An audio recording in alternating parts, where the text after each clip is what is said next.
سلام، جهرمی‌زاده هستم، مدیر گالری شیرین گل با سالها سابقه تدریس در امر صنایع غذایی و صنایع دستی. قراره که روز سه‌شنبه ساعت 8 شب بیاین خونه هاتون و به اتفاق جناب آقای فخارزاده حکاکی میوه داشته باشیم.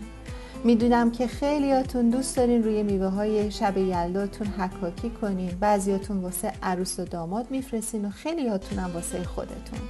حالا ما توی لایو مشترکی که سه‌شنبه ساعت 8 شب داریم میخوایم در خدمت آقای فخارزاده هنرمند متبحر شهرمون باشیم و ازشون یک حکاکی زیبا یاد بگیریم.